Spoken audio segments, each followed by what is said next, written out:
sinasabi sa awit 34 verse 1, aking pupurihin ng Panginoon sa lahat ng panahon. Ang pagpuri sa Kanya ay laging nasa aking bibig. So, madali pong magpuri kapag maayos ang ating kinalalagyan. Pag meron po tayong pera, wala po tayong sakit na nararamdaman. Pero ang sinasabi po dito, sa lahat ng panahon. So, ang Panginoon po ay karapat dapat natin purihin dahil sa buong buhay po natin, siya po ang Panginoon na tapat at laging nandun para sa atin. Kaya po ang pagpupuri sa Panginoon ay hindi lamang po matatapos ngayong Sunday. Dapat po ito gawin nating parte ng ating pamumuhay. Handa na po tayong mawit sa ating Panginoon at taas sa ating mga maya at siya'y palakpakan. Isa pong palakas sa palakpak para sa ating Panginoon.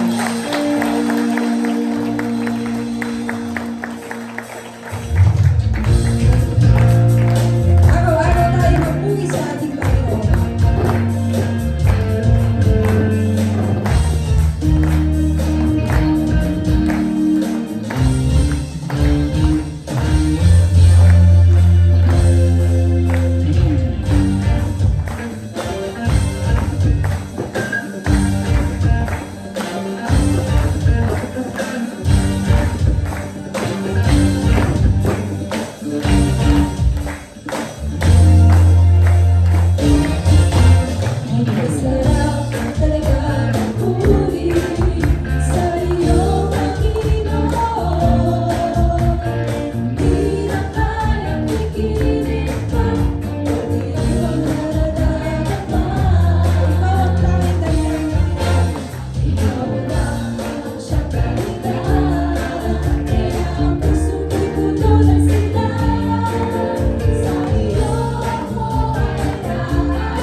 iisipan, kundi pasalamatan ka.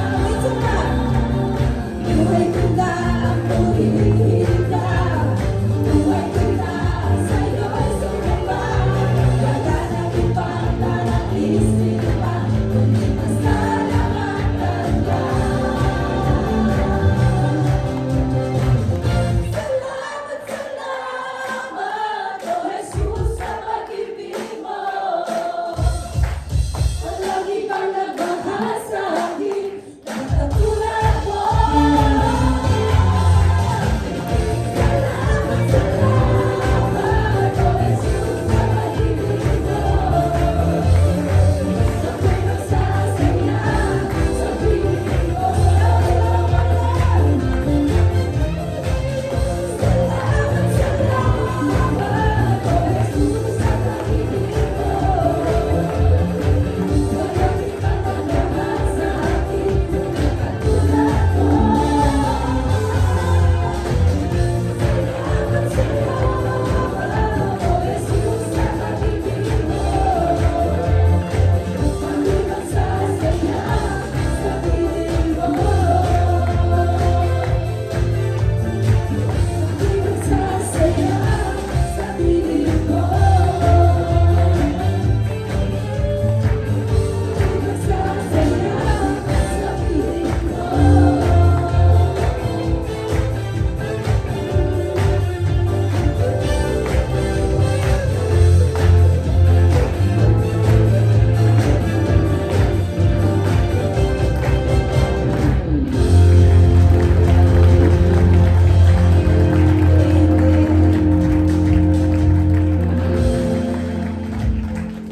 Ito po tayo tapos.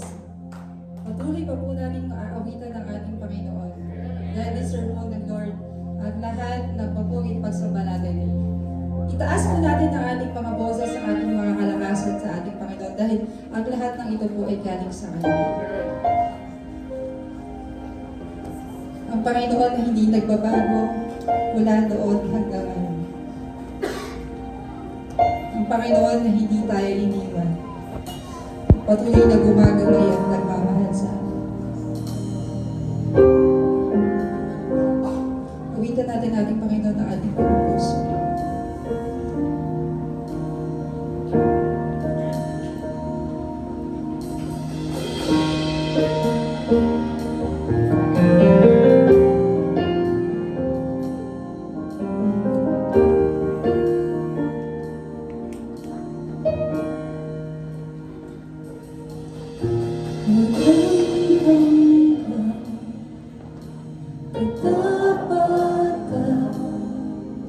Sa buhay ko'y lagi mong laan.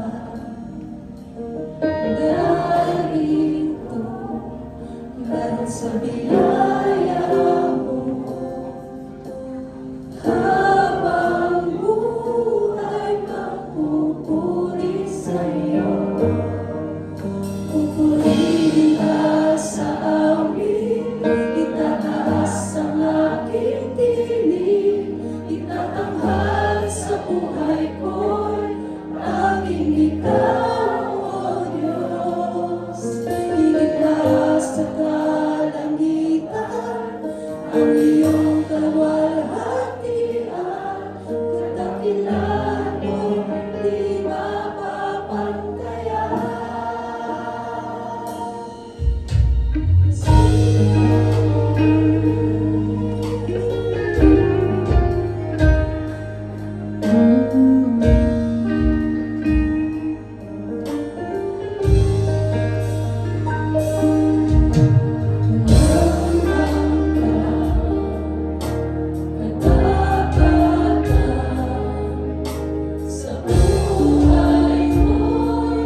dito sa church at mag-alay ng papuri para sa iyo, Panginoon.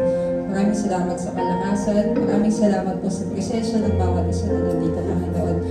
Lord, sana sa ginawa naming pag-aawitan, Panginoon, na pangitigan namin. Panginoon, ikaw, ang pangalan mo lamang aming itataas, Panginoon, sa aming buhay, Panginoon. This is not all about us, Panginoon. It's all about you.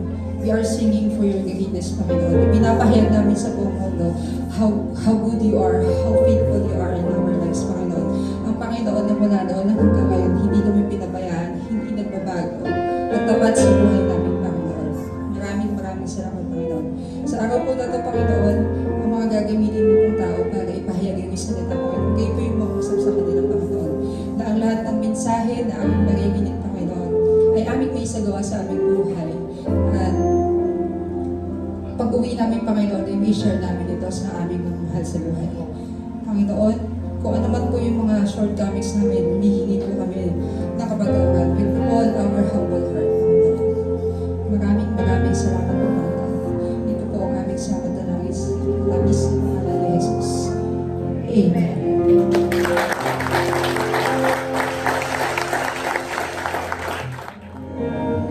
Muli po isang magandang umaga sa bawat sa atin. Tayo po muli ay dadako sa banal na hapunan. Kung paano ang ating Panginoon Diyos ay napakabuti na bawat sa atin. Na kung paano ang ating Panginoon Diyos nakita niya ang tao na may kasalanan at wala ng pag-asa. Ibinigay niya ang kanyang buktong nanan upang ang bawat sa atin ay tiyak na magkaroon ng buhay na wala hanggan. Siya ang tumanggap ng matinding parusa, palo, latigo, at siya ay binago sa krus. Alam-alam sa atin. Ang sabi na rito, sapagkat sa tuwing kanin ninyo ang tinapay na ito, at inumin ninyo ang sarong, ay inahayag ninyo ang pagkamatay ng Panginoon hanggang sa siya ay mamatay. Inaalala po natin sa oras nito ang kadakilaan ng ating Panginoon.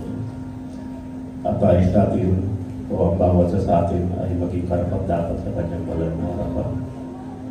Subalit ang bawat sa atin tayo ay mayroon nagagawang kasalanan araw-araw.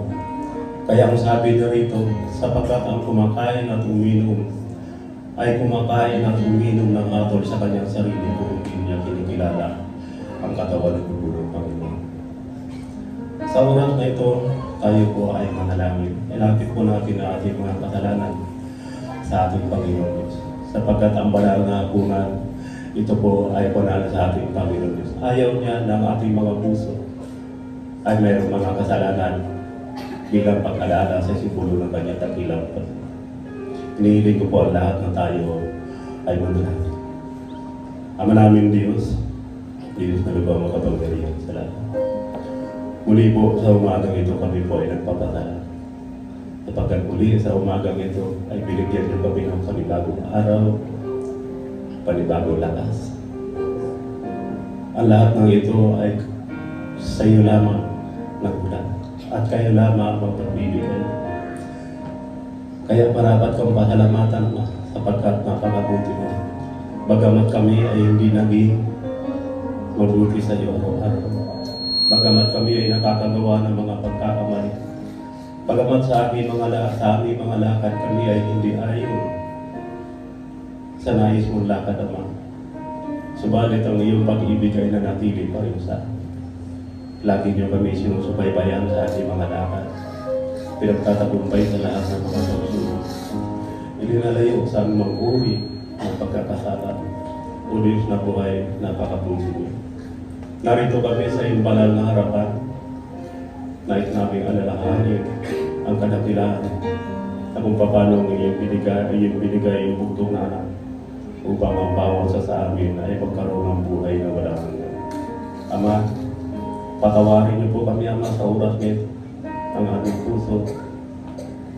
Ang aming puso at isipan, patawarin niyo po kami sa lahat ng aming nagagawa araw-araw. Upang pag-alaala namin, Ama, sa iyong pag-ibig kami ay naging karapat-dapat sa iyong walang hanggan. Ito po aming samang dalangin sa matamis na pangalan ni Jesus. sapagkat tinanggap ko sa Panginoon ang binigay ko ngayon sa inyo. Na ang Panginoong Isus ng gabi siya pinagkaluway sumumpot ng tinapay, at nung siya may kapagpasalamat ay kanyang pinagputol-putol at sinabi, ito ang aking katawan na pinagputol dahil sa inyo. Gawin ninyo ito sa pag-alala sa akin.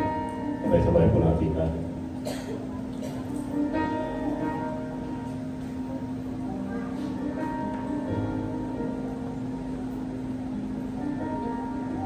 At gayon din naman nanawakan ng sarong pagkatapos ng makahapunan. Na sinabi, ang sarong ito siyang bagong tipa ng aking loob.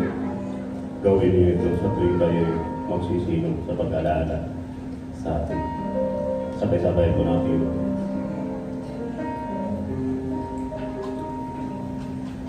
Muli po isang masaganang pagpapala sa pagkabasa sa mga salita ng ating Panginoon.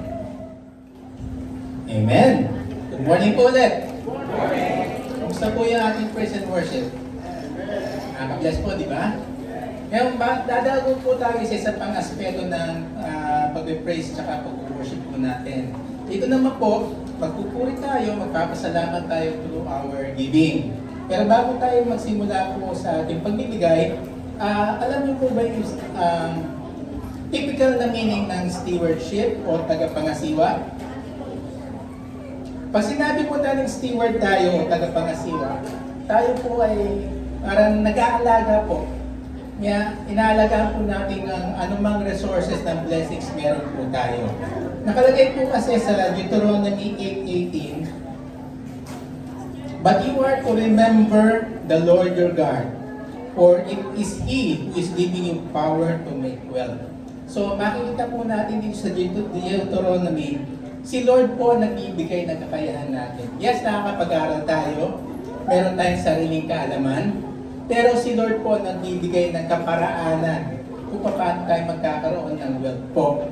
So basically, si Lord merong binigyan na tayo ng talent, ituturo din pa rin sa atin paano papalaguin po yung talent na yan. Kasi po, lahat ng meron tayo, aminin natin sa hindi po sa atin yan. Mga damit po natin, mga cellphone natin, mga pera na sa bank account natin, hindi po sa atin yan. Nakalagay po kasi sa Psalm 24:1, the earth is the Lord's and all it contains, the world and those who live in it. So, anong connect ng pagbibigay sa stewardship? Pag sinabi natin pagbibigay, part po yan na ating pagpupuri. Stewardship, tayo po ay tagapangasiwa lamang. Kung tayo ay tagapangasiwa, nagbibigay po tayo sa may-ari po. Si Lord po kasi, may-ari, hindi nangangahulugan ng 10% lang ang sinasabi ni Lord. Kasi yung 10% po, it represent our faith para sa Kanya. Actually, yung binibigay natin dapat sa Kanya is 100% eh. Pero ang hinihingilahan niya is 10%. Bakit po? 10% para ma-test tayo.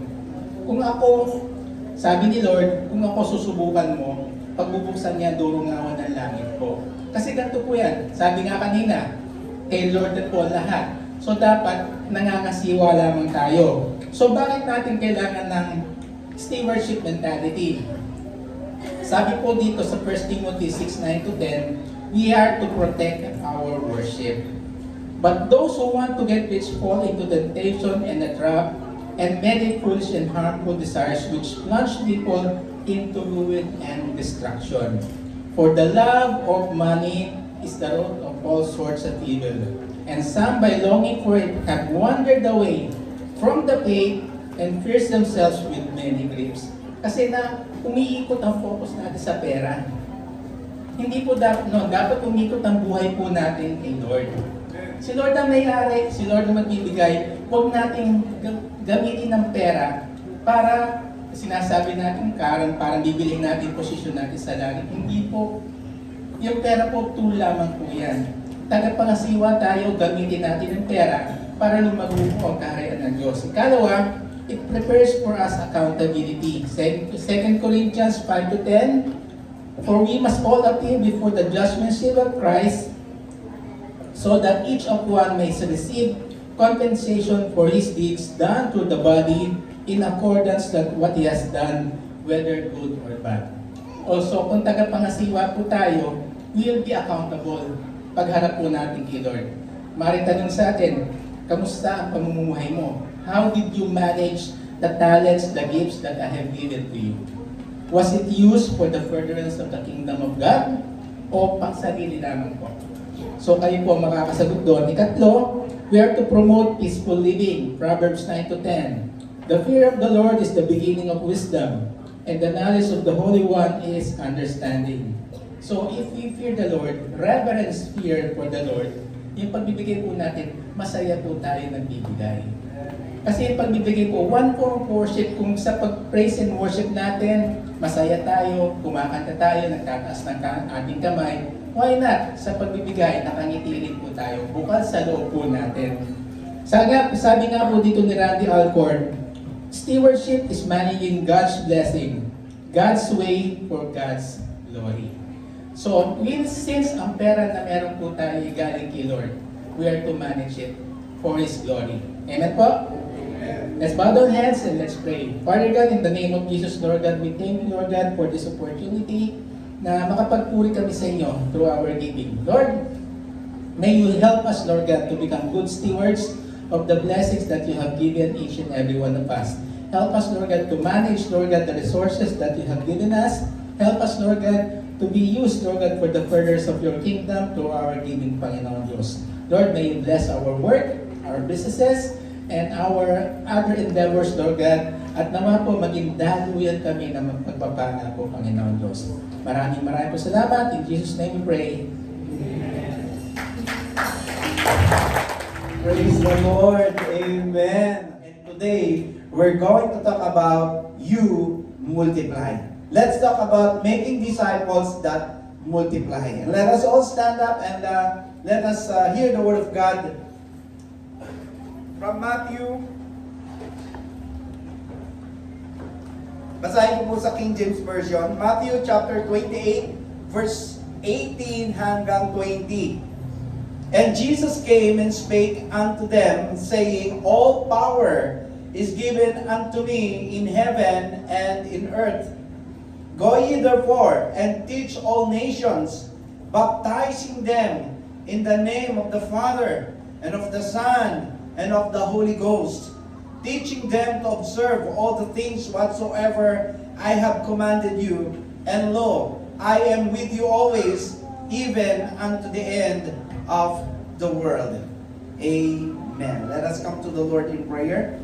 Heavenly Father, once again, kami po ay lumalapit sa iyo at aming hinihiling, Panginoon, sa mga oras na ito, na buksan mo po, Panginoon, ang aming puso, ang aming kalooban. Buksan mo, Panginoon, ang aming isipan, ang aming buong pagkatao, para tanggapin ang iyong mga mensahe, Panginoon. Bigyan mo po kami, Panginoon, ng pusong malambot, pusong nakakaramdam, puso na handang sumunod po sa inyo. At kami, Panginoon, ay kilusin mo ayon sa pagkatawag mo sa bawat isa sa amin. As we hear your words this morning, be with us, O Lord, and comfort us, O Lord, with your words through your Holy Spirit. We submit this message to you, God. Ikaw ang magmensahe sa amin, hindi ang inyong maliit na lingkod, kundi ikaw ang mapakinggan po namin this morning. Speaking unto us in a very personal way. Ito po ang aming panalangin. In the name of Jesus, lahat ng anak ng Diyos, magsabi tayo na Amen. Palakpakan natin ang Panginoon. We may be seated now. Praise the Lord. Isa sa pinakamalaking pagkakamali po na maraming Christians ngayon, ay ang pag-iisip po na ang success ng Christianity ay nasusukat sa dami ng attendance, sa dami ng dumadalo, o sa dami po ng events, o sa dami po ng programa. No? Pero ang huling bilin ni Jesus ay maliwanag po.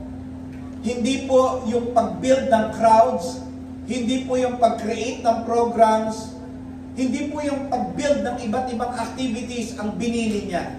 Maliwanag po na binasa natin kanina na ang bilin ng Panginoon, sabi niya, make disciples. Make disciples. Ito po yung mission po natin. Now, let me give you the context of this text na binasa po natin kasi mahalaga maintindihan po natin yung setting o yung background ng passage po na ito. This happened after Jesus resurrected from the dead. And bago po siya umakyat sa langit, tinipon po niya yung kanyang mga disciples doon po sa bundok ng Galilea.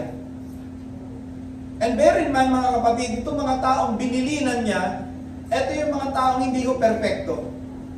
Alam mo sa katabi mo, perfect ka ba? Anong sabi po? Perfect daw ba? O hindi po perfect. Paliwanag po yan. Sabihin niyo ako, hindi ako perfect. Okay. So ang binilinan ng Panginoon, katulad ho natin.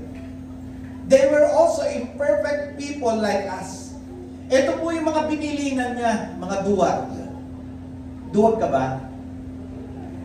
Duwag. Sinong duwag? Oo, iba, ayaw pa umamin. Yung mga binilinan po niya taong merong mga pagdududa. Mga binilinan po niya yung mga taong bagsak, mga taong nag-fail, mga taong actually tumakbo noong panahon na si Jesus po ay papako sa krus. Natakot po sila. And yet, mga kapatid, sila yung binilinan ni Jesus para baguhin ang mundo. Minsan mag-iisip ka pero mo, yung duwag, yung nagdududa, yung nagtatwa, yung tumakbo nung ipapako si Jesus, sila yung binilinan.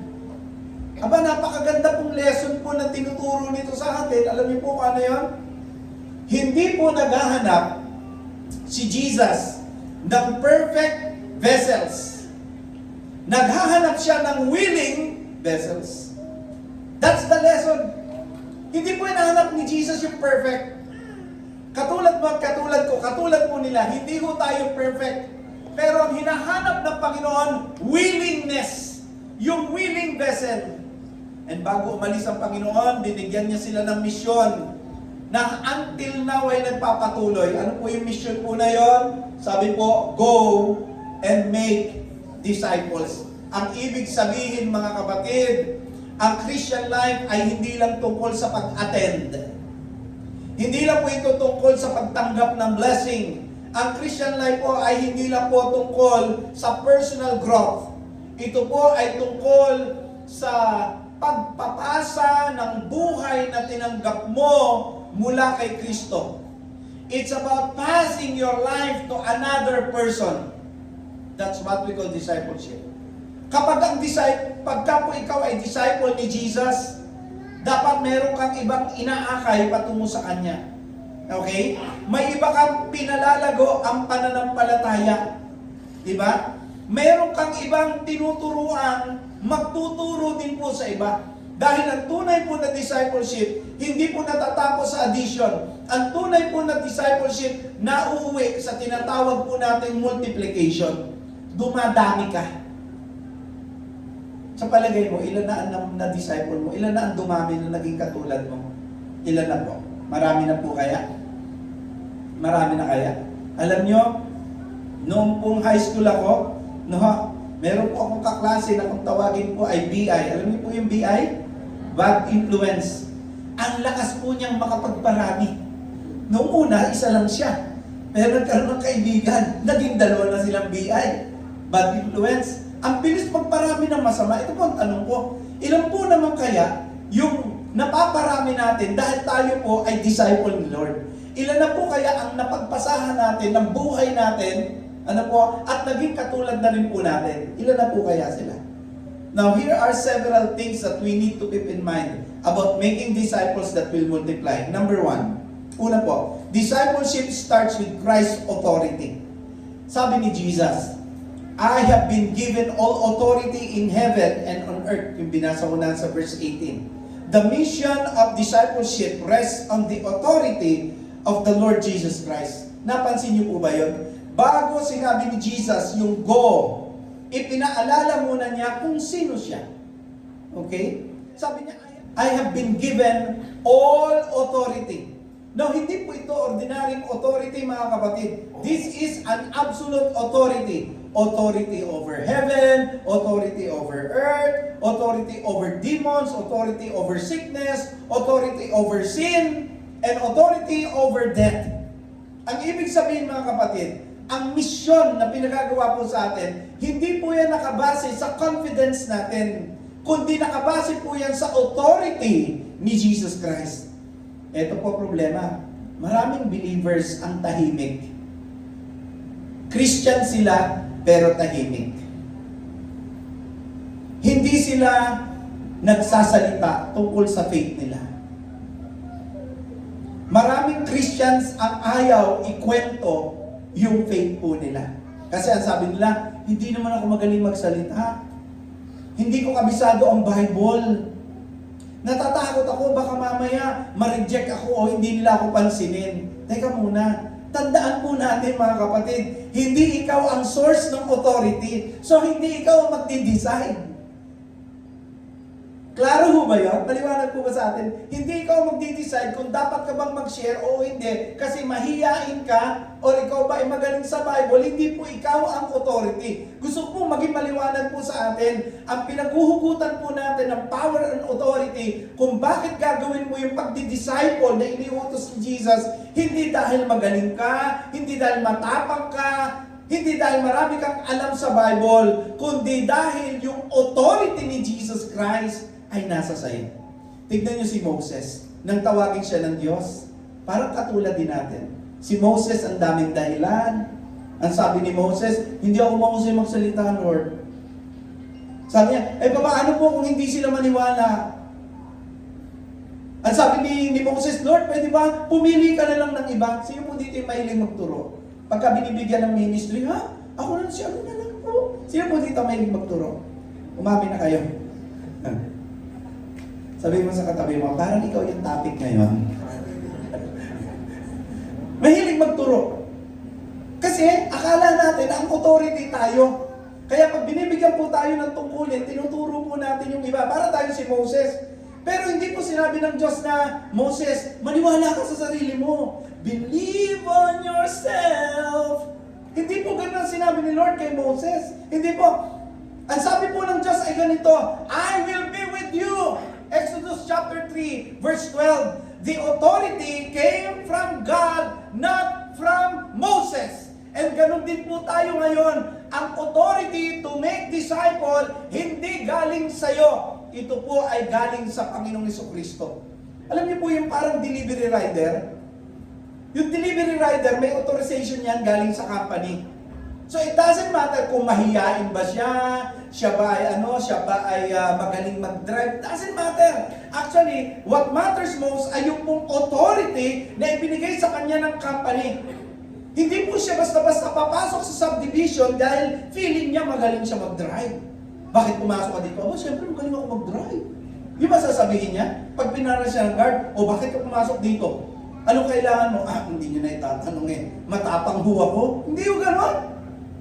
Palagay nyo ba yung delivery rider, papasok sa isang subdivision, ikakatuwiran niya, pogi siya, di ba? Malakas ang loob niya, nag-aral siya, mahusay siya mag-drive. It doesn't matter at all. Pagdating po doon sa gate, what matters most to the guard ay yung authority. Sino ang nagbigay sa inyong otoridad para pumasok sa village na ito? Kaya po yung delivery rider, wala ho yung pakialam sa sarili niya. Ang pakialam ho niya, pumapasok siya sa subdivision kasi may dala siyang authorization. Ganon din po tayo. Kapag nagbabahagi tayo ng gospel, hindi tayo self-appointed. We were sent by Christ Himself. Kaya walang pakialam dito, mahihain ka ba, matapang ka ba, matalino ka ba, mahusay ba? Hindi po yun. Christ give you the authority. And so, stop underestimating what God can do through you. Stop waiting na maging perfect ang situation bago ka mag-share. And trust the authority of Jesus more than your weakness.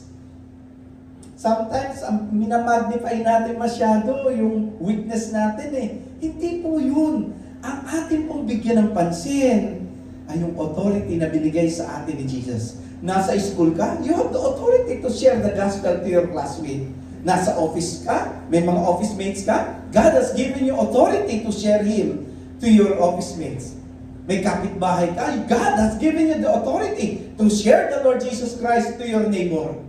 So hindi po mahalaga kung mahigain ka ba, matapang ka pa, matalino ba, hindi yung tungkol sa'yo. This is all about the authority that you have received from the Lord Jesus Christ. So this week, mag-pray ka intentionally. Sabihin mo, Lord, ipakilala mo sa akin kung sino yung dapat kong ma-disciple at gamitin mo ko kahit kinakabahan ako.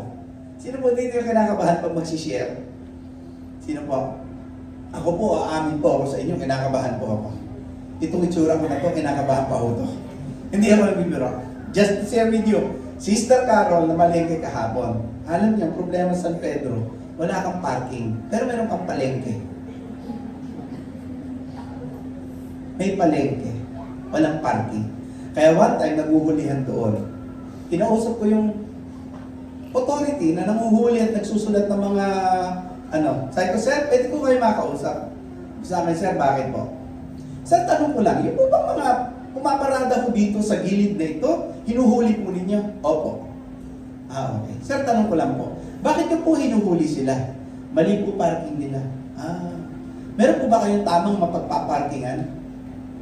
Kasi po may palengke, dapat may parking.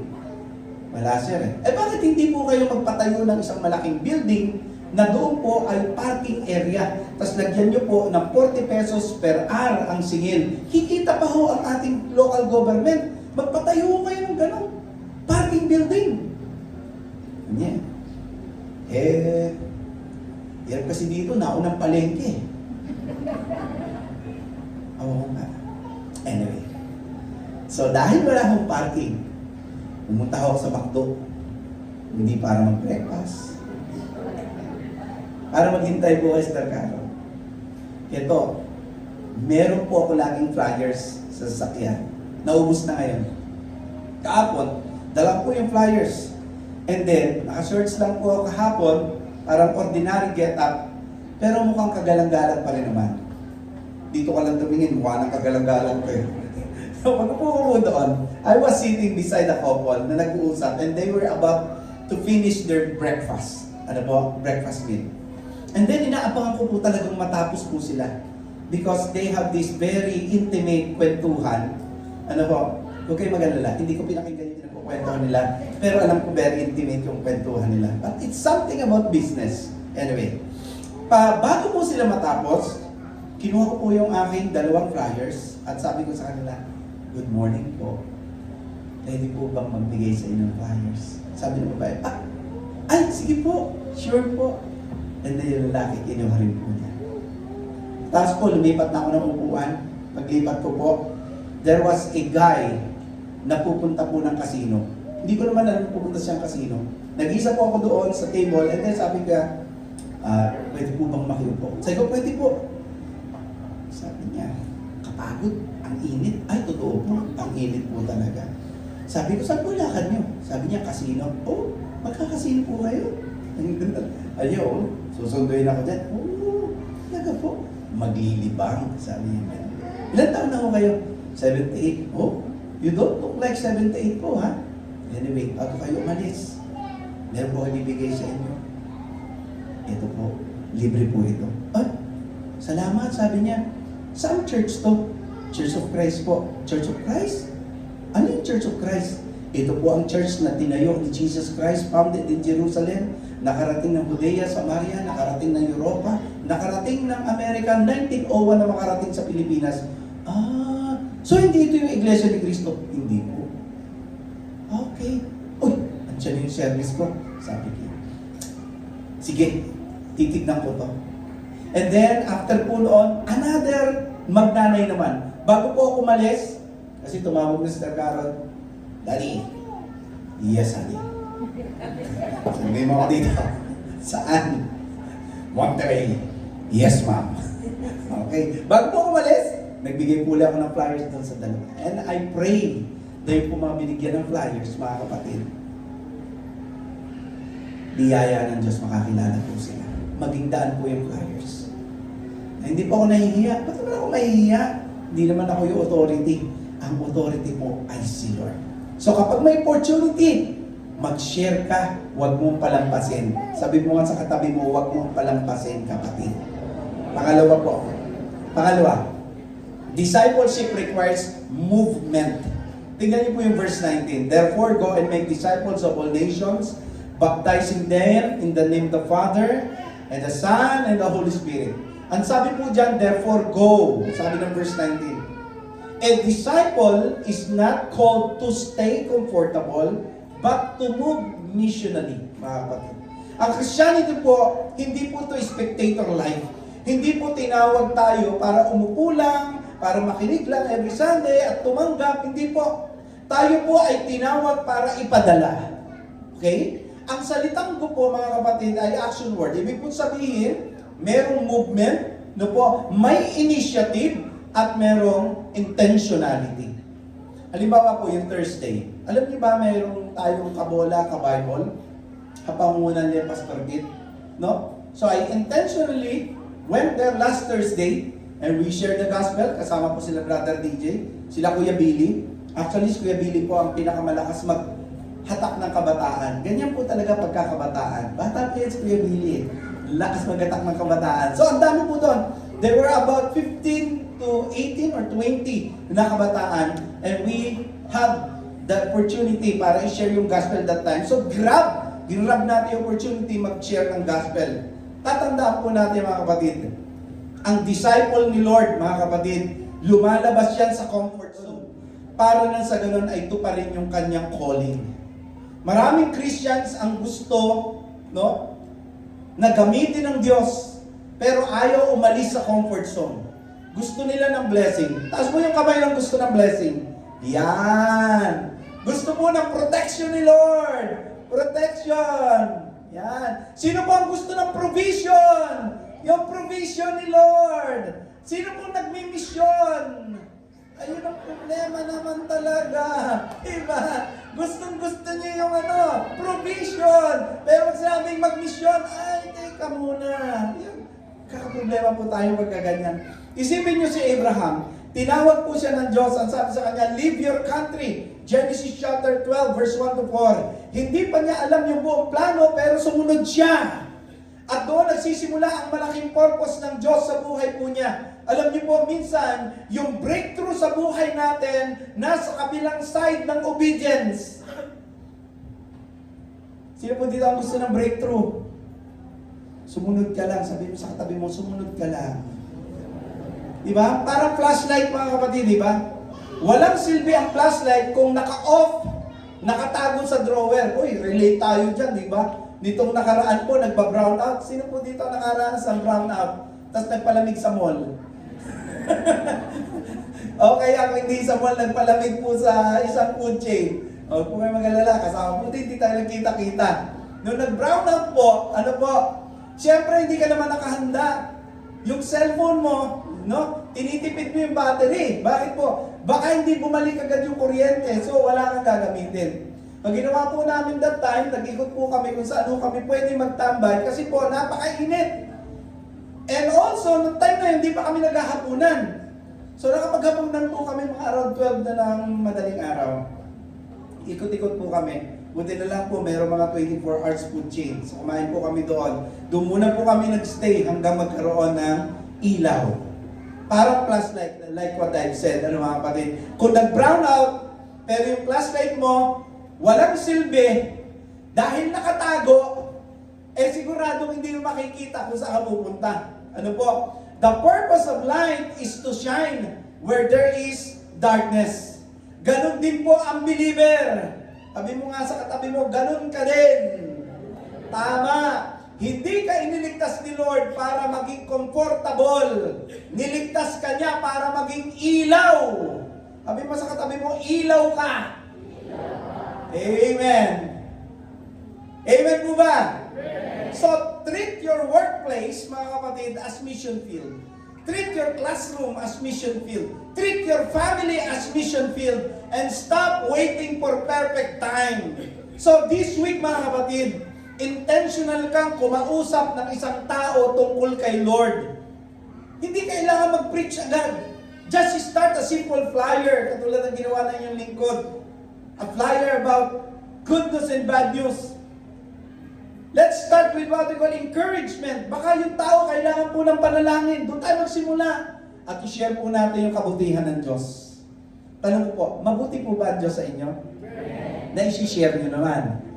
Na mabuti ang Diyos sa inyo. Hindi masyado Alam niyo, yan po ang problema sa atin eh. Minsan, mag-uusap-usap tayo, pinag-uusapan natin, uy! Nagbaliran sa Senado! Ayun na naman ngayon. Ano naman na itulong nun sa'yo? Ano, pumayapa ba isip mo, nagbaliran sila? O nagbigay ng warning shot? Uy, nagkakagulo na sa Senado! O ano naman na itulong nun sa'yo? At ano rin na naitulong doon sa kapwa mo? Wala na itulong. Pero kung sasabi mo sa kanya, uy, alam mo, ang buti ng Diyos. Pinagpala niya ako. Isipin mo, pagkatulog ko ngayong umaga, gising ako. Sasabihin ng kausap mo, ano mabuti doon? Aba, mabuti yun. Alam mo kung bakit? Yung matulog ka, desisyon mo. Pero yung magising ka, desisyon ng Diyos yun. Kaya mabuti ang Diyos. Salamat, gising ka ba? May purpose ang Diyos sa buhay mo. Amen po ba? Dapat ganun. Alam niyo po, hindi po natin mababago ang Pilipinas kung ang ating pag-uusapan ay yung kaguluhan sa politika. Pero kung ay kukwento po ninyo ay kung paano kayo binago ni Kristo, mababago ang Pilipinas. Magkakaroon ng pag-asa ang kapwa nyo. Ang ganda ng kwento nung si Pastor Jonathan. Gusto ko maging ganun. Bakit? Kasi alam mo dati, nung wala pa siya sa Panginoon, salbahe pala siya. Masamang tao siya. Pero alam mo, nung makakilala siya sa Panginoon, binago siya. Pag nakakadinig ng ganun, di ba? Ay, may pag-asa pa pala ang Pilipinas. Amen po ba? Eh kaya po, ikukwento natin kung anong ginagawa ni Lord sa buhay natin. Huwag po kayo mahiyang ikwento yun. Di ba? Miski po sa Facebook, ikwento nyo kung paano kayo binago ni Kristo. Minsan mga kwento po natin kung ano-ano na lang eh. Mga kung ano ng jokes, ano-ano kwento ng ano, di ba? Kinukuha na natin ng video, yung mga nagkagulo sa kalye, di ba? Bakit po kaya hindi natin baguhin yung trend?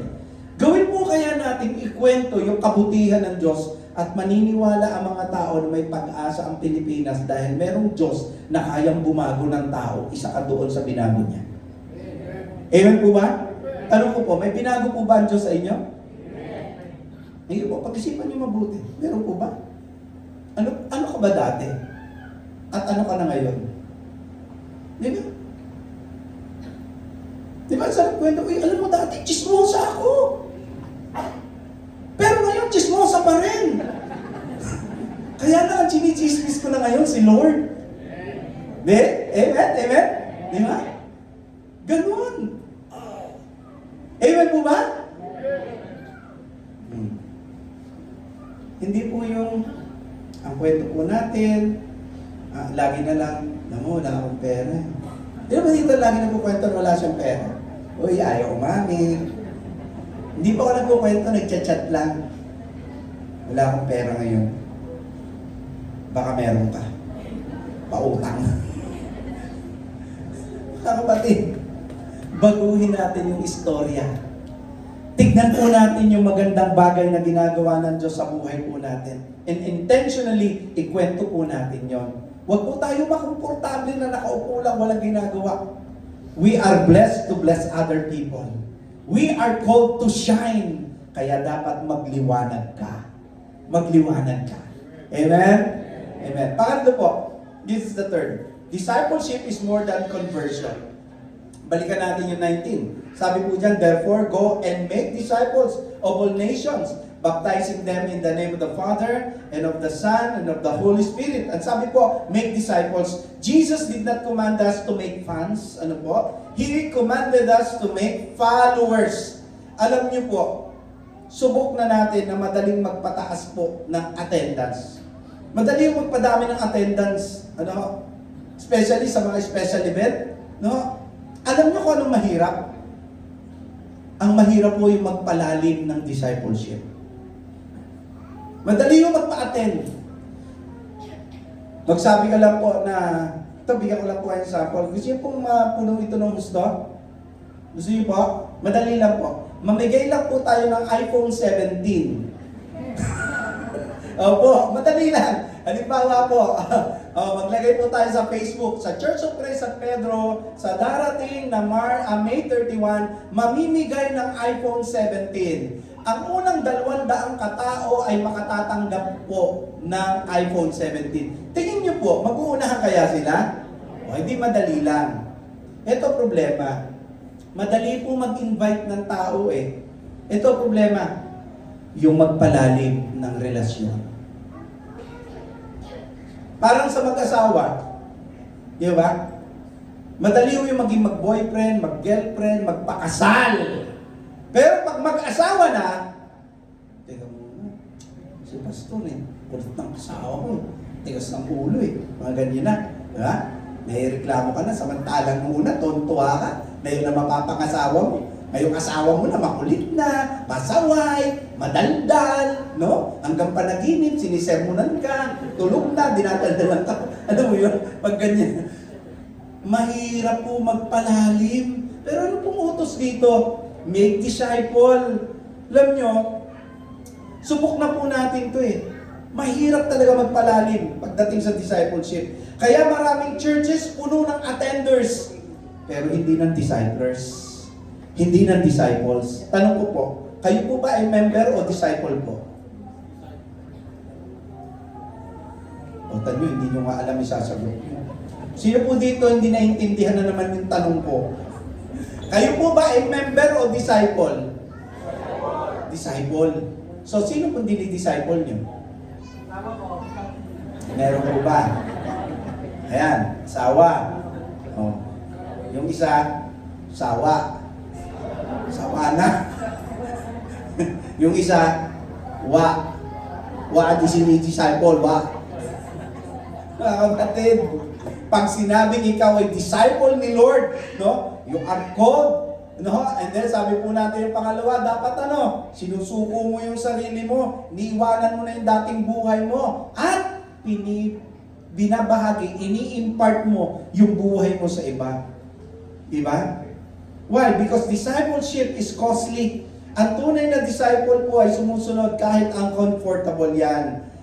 Ang disciple po lumalago. Ang disciple po nagbabago. Ang disciple po nagpo-produce ng another disciple that will make disciple. Amen? So balikan natin, disciple ka ba? Nagbago ka na ba? Nagbago ka na ba? Tanungin mo nga tabi mo, nagbago na ba ako? Alam mo, siya na naman, Alam mo, nagbago ka na. Tanungin mo yung katabi mo, sabi mo, nagbago na ba ako? Baka naman hanggang ngayon, mainitin pa yung ulo mo. Sino po dito mainitin ang ulo dati? Tapos ngayon, hindi na. Hindi na po mainitin. Mas mainitin ngayon. Nagbago nga. Pero mapunta sa masama. Hindi po gano'n ang sinasabi natin pagbabago. Sinabi pagbabago para sa mas mabuti, para sa mas maganda. Sino po dito yung tamad? Dati, tamad dumalo sa gawain, tamad magbasa ng Bible, tamad sa mga Bible studies. Tapos hanggang ngayon, tamad pa din. Walang pagbabago ang tawag doon. Di ba? Malungkot po pagka gano'n. Ang tunay po na disciple, tatanda po natin, lumalago yan. May pagbabago yan. Yung pagbabago po niyan, of course, hindi naman isang lang, nabago na. Hindi po. May pagbabago yan. Nakikita po yung pagbabago. Hindi sapat na naniniwala po tayo. Hindi po sapat na umiiyak tayo sa worship or active tayo sa church. Ang tanong po ay ito, nagiging katulad ba tayo ni Kristo? Yun po yung tanong. Nagiging katulad ba ako ni Kristo? Kasi diyan napapatunayan na totoo kang disciple ni Jesus at hindi ka attender lang. Pansinin niyo po si Jesus, no? Hindi lang po nag-preach sa crowds. Ang ginawa po niya, nag-invest po siya sa ilan. Ilan ang apostol ni Jesus? Ilan po? Well, ilan po ang Judas? Merong isa, na nagbudas sa kanya. And yet, despite of that, dapat makita ho natin, nag-concentrate si Jesus dun sa 12. Kumain siya na kasama nila, naglakad siya na kasama po nila, tinuruan niya sila, kinorek niya sila, at pinaramdam niya yung pagmamahal niya sa kanila. Ang tawag po doon, discipleship, meaning life-touching life. Tanong ko po, yung buhay niyo po ba may natatouch na iba? Meron po ba? Alam mo, touch ako sa buhay mo. Yeah?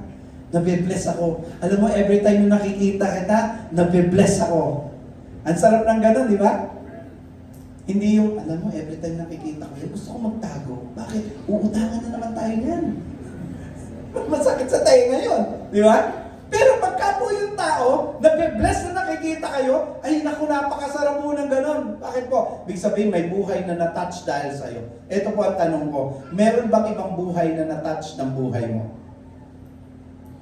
Parang pagtatanim po ng puno yan, hindi po sapat na nagtatanim ka lang agad ng seed. Pag natanim mo, pabayaan mo na, hindi po ganon. Pag nagtatanim po kayo ng seed, may kasunod po yan, didiligan mo yan. Pag sumipulya, aalagaan mo yan. And then po, proteksyonan mo yan. And then hihintayin mong lumago. And then hihintayin mong mamunga. Ganon din po ang isang mananampalataya. Ang isang inilapit mo kay Kristo na tumanggap, aalagaan mo yan, ipapanalangin mo yan, ipa-Bible study mo yan, bibisitahin mo yan, kukumustahin mo yan. Minsan po tayo, yung mga in-invite po natin na tumanggap sa Panginoon, pinababayaan na po natin. Hindi po tama yun. Especially kung tayo po mismo ang ginamit ng Diyos para madala yung taong yan sa Panginoon. We have to care for them. We have to teach them. We have to pray for them. We have to visit them. Yun po yung tunay na pagdi-disciple. Amen po ba? Amen? Discipleship is more than conversion. We need to invest deeply, not superficially, mga kapatid. Our relationship as Christians, hindi po doon nagtatapos. We need to build people, not programs, and focus on transformation, not on conversation or conversion alone. Matagal ko na po ito sinasabi sa atin at ulitin ko. Sabi ko po, pumili kayo among our brethren ng isang tao, isa lang, na pwede mong i-disciple intentionally. Isa lang. Pumili ka ng isang tao na i-disciple mo intentionally. Tanong ko po, meron na po ba kayong napili, miski isa lang? Meron na po. Meron na po ba kayong desisyon na itong taong ito ang bibigyan ko ng atensyon, ito ang tutulungan kong lumakad sa Panginoon, ito ang ipagpe-pray ko, ito ang kukumustahin ko, ito ang aakayin ko. Kasi yun po ang discipleship. Life, touching life. Ang problema po pag wala tayong pakialam, tapos sasabihin po natin, member ako dyan. Tama, member ka lang, pero hindi ka disciple. Kasi ang tunay na disciple, hahanap at hahanap ng isang tao na mababago ang buhay dahil tutulungan niyang lumakad kay Kristo. Tanong ko po, meron na po ba kayo napiling isa? Isa lang. May napili na po ba kayo? At to sasabihin ko po sa inyo, ang mag-alaga po ng kaluluwa ng isang tao ay hindi madali. Hindi ho madali. Hindi ho madali mag-disciple. Parang nanay. Hindi ho madali mag-alaga ng bata. Tama po ba mga nanay? Tama po ba? Hindi ho.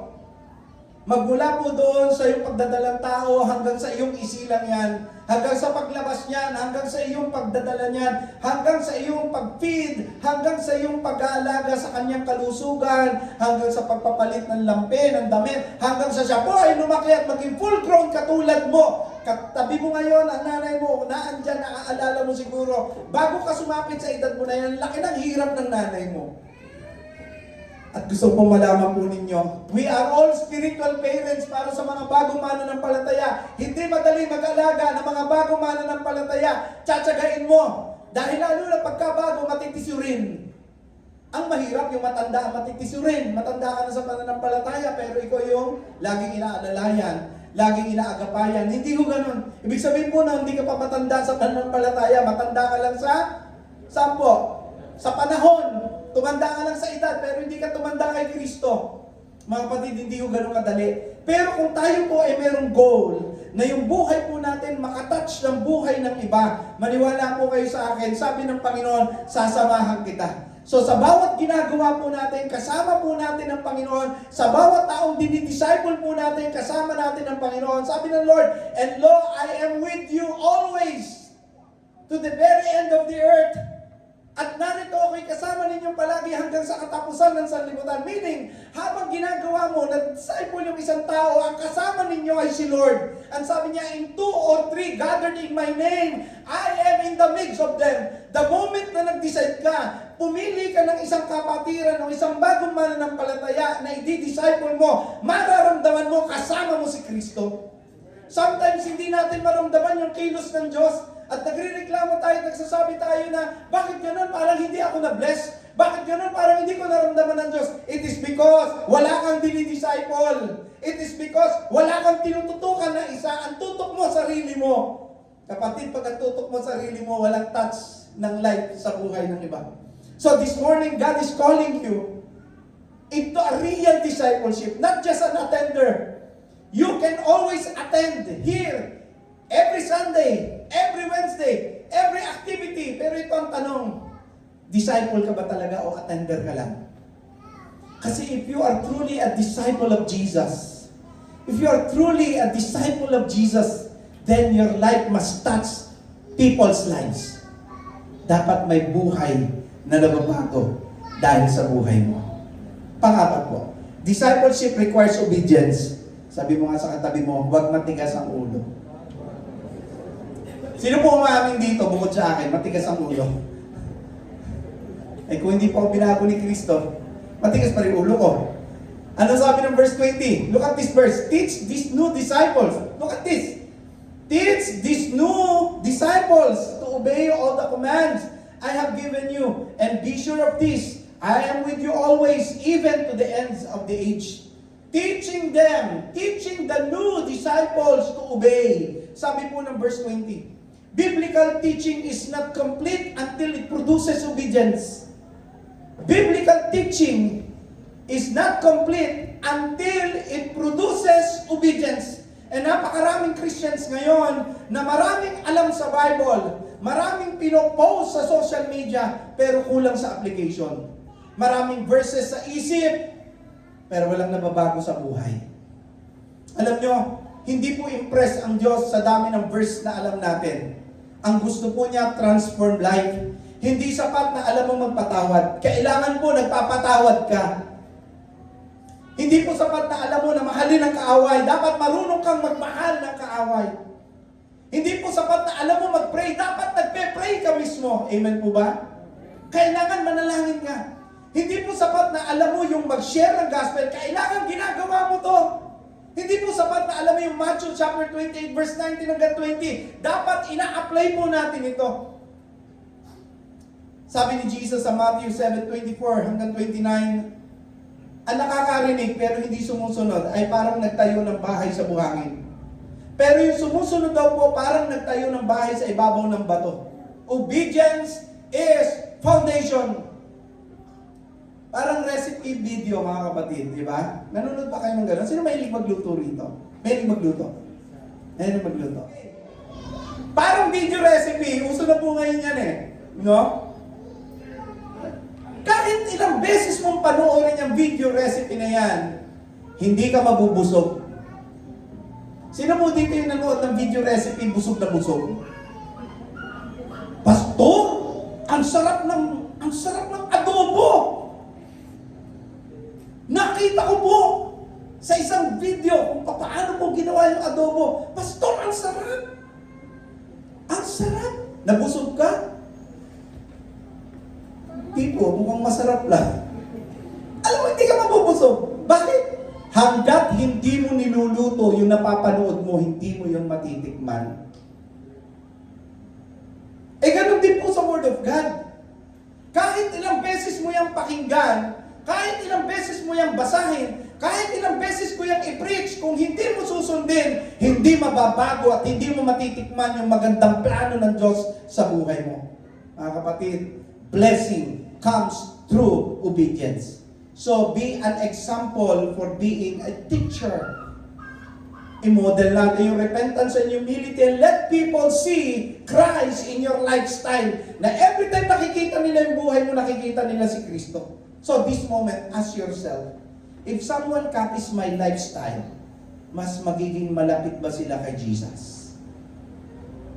Tingin mo. Ibigyan ko kayo ng a few seconds para pag-isipan itong tanong na to. Kung may kokopya ba ng buhay mo ngayon? Sige. Tanongin mo sarili mo ngayon. Look at this question.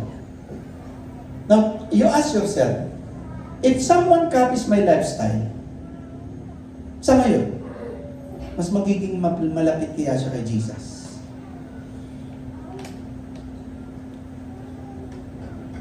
Minsan, alam niyo po, yung pagsunod, dito tayo nagkakaproblema. Sabi ni Jesus, come and see. Doon tayo, magaling tayo doon eh. Ay, sabi ni Jesus, come and see. Pupunta ako, titignan ko kung anong pwede magawa ni Jesus. Dito na tayo nagkakaproblema pagdating sa obedience. Pag sinabi ni Jesus, halika, sumunod ka sa akin. Lord, kasi marami akong labahin eh. Sino po dito yung nakaranas na ng gano'n, maraming labahin, kaya hindi makapagsimba. Lord, di ako makapag-church ngayon, ang daming labahin eh. What? Talo ng labahin si Jesus? Mas panalo yung labahin? Sunday ngayon. Mga pastor kasi Monday, wala akong gagamitin eh. Talo ng labahin si Jesus? Naisip niyo po ba yun? Pastor, di ko na makakatin ngayon. Bakit po? May outing. Talo ng outing si Jesus? Ha? Sabi mo, mukhang ako yata yun na. Ako ba yung gusto? Hindi ko alam. Pastor, di mo na ako makakatindi. Obedience ang problema natin. Pastor, di mo na ako makakatindi. Bakit? Pastor, maraming trabaho. Talo ng trabaho si Jesus? Ha? Talo? Talo siya. Kama, mga kapatid. Tanong ko po, sinong panalo sa buhay nyo? Malalaman mo lang kung sino yung panalo, kung sino yung sinusunod mo eh. Pag si Jesus ang sinusunod mo, panalo si Jesus! Pero pag ang sinusunod mo yung tawag ng labahin, panalo yung labahin. Pastor, di mo na ako makakatid yan. Ba't di po kayo makakatid? May malaki akong transaksyon ngayon, Pastor. Malaking kita ito. Talo ng kita si Jesus?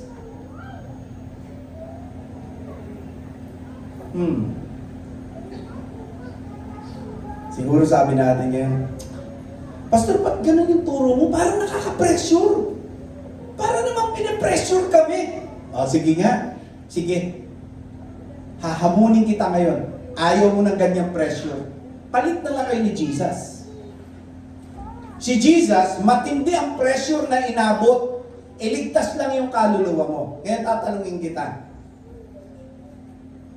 Papayag ka ba? Ikaw na lang ang ipapako sa krus at mamamatay. Para hindi ma-pressure ka ngayon. Tapos yung pressure ngayon, si Jesus na lang. Siya maglalaba, siya, papayag ka ba naman?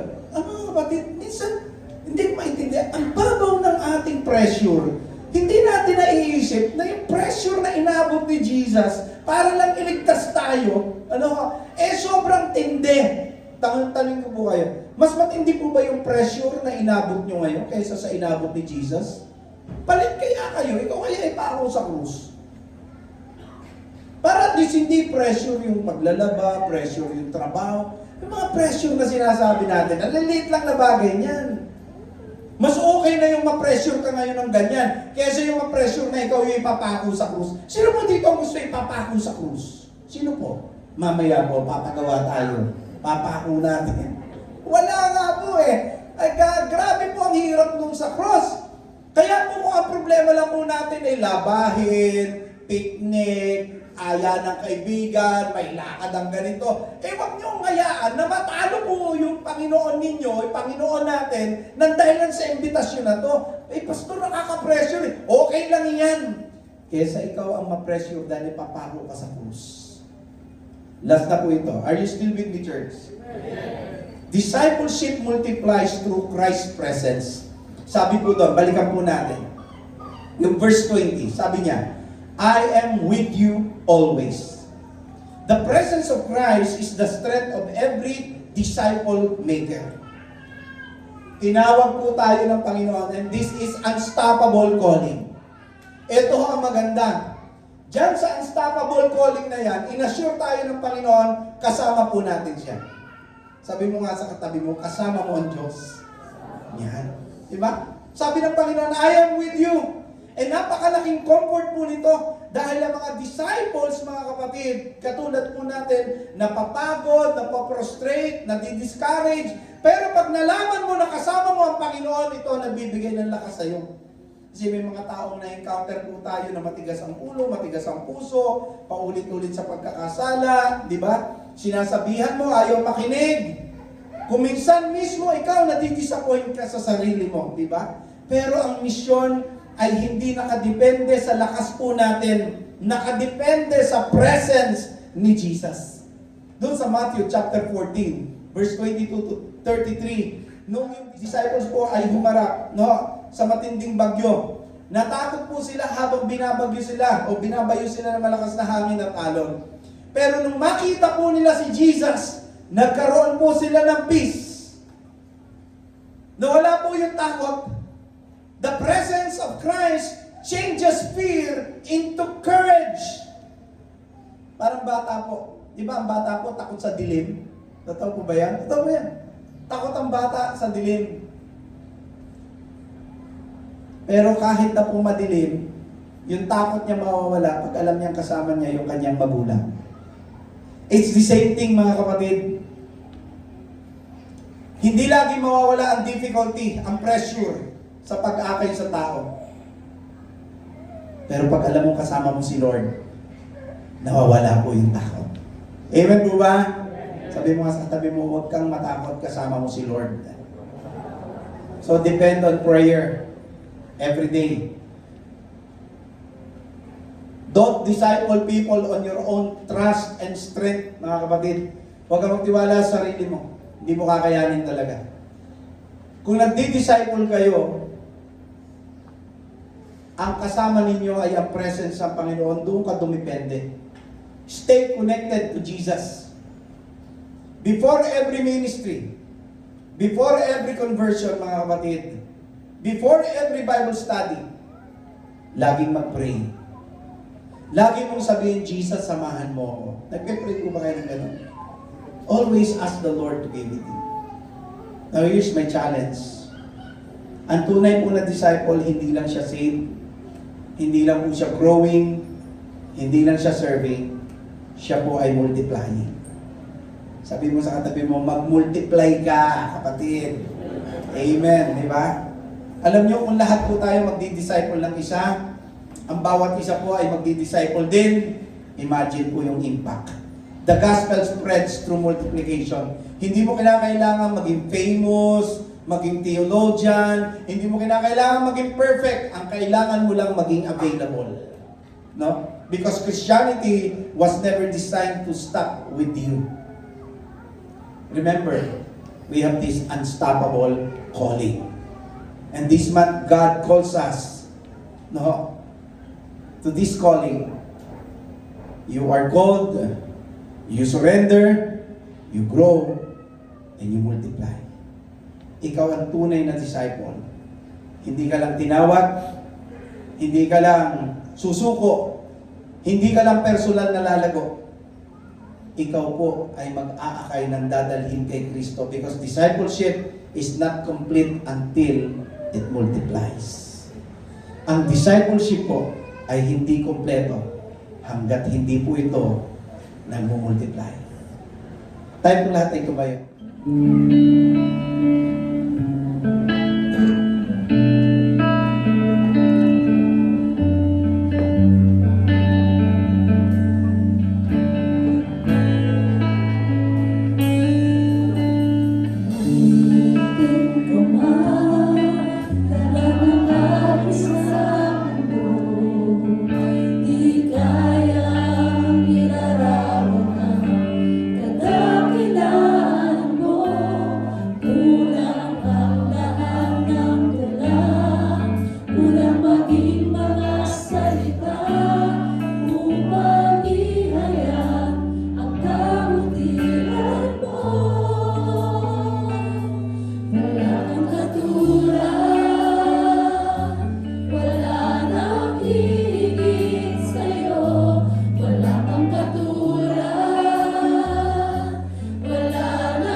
Ama namin Diyos na makapangyarihan sa lahat, Panginoon.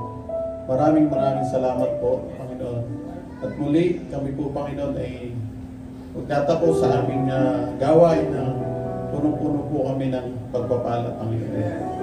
Lord, salamat sa mga salita mo, Panginoon, na aming narinig ngayong umaga. Nawa, Lord, ito ay aming may sa buhay, Panginoon. Gamitin niyo kami, Lord, na magkaroon kami ng puso na handang mag-disciple, Panginoon. Mga tao na hindi pa nakakakilala sa inyo, Panginoon. Lord, salamat po dahil ngayong umaga, Panginoon, ay may 4 na kaluluwa na tumanggap sa inyo at lumapit, Panginoon. Salamat po na nagdesisyon sila sa kanilang buhay na tanggapin kayo bilang Panginoon na tagapagligtas ng kanilang buhay, Panginoon. Lord, kami po, Panginoon, ngayon ay lumalapit sa mga kapatid namin na may mga pinagdadaan, Panginoon. Katulad po ng pagkakasakit, ang kapatid po namin na si Brother John, Panginoon, ay meron pong karamdaman, Panginoon. Hinihiling po namin na inyo po siyang pagalingin, Panginoon. Ganon din po si Brother Ompong, Panginoon, na patuloy niyo po siyang pagalingin sa kanyang pagkakasakit, Panginoon. Kayo po, Panginoon, ang kanilang manggagamot. Kayo po, Panginoon, ang magbibigay ng kagalingan sa lahat ng mga kapatid namin na may karamdaman, Panginoon. Ganon din po, Panginoon, sa may mga pinagdadaanan kami sa aming buhay, mga suliranin, Panginoon, sa financial namin mga pangangailangan, Panginoon. Kayo po, Panginoon, ang tutulong at pagbibigay, Panginoon, ng lahat ng aming mga pangangailangan. Sinabi niyo po, Panginoon, sa inyong salita na lahat ng aming mga dalahin, lahat ng aming mga problema ay ibigay namin sa inyo, Panginoon. Kaya, Panginoon, sa oras na ito, binibigay po namin lahat ng aming mga alalahanin, Panginoon. Lord, maraming salamat. At sa pansamantala po namin pagkahiwa-hiwalay at pag-uwi sa mga bawat tahanan, kayo po mag-iingat sa bawat isa sa aming Panginoon. Ito po ang aming dalangin sa pangalan ng Panginoong Yesus. Amen.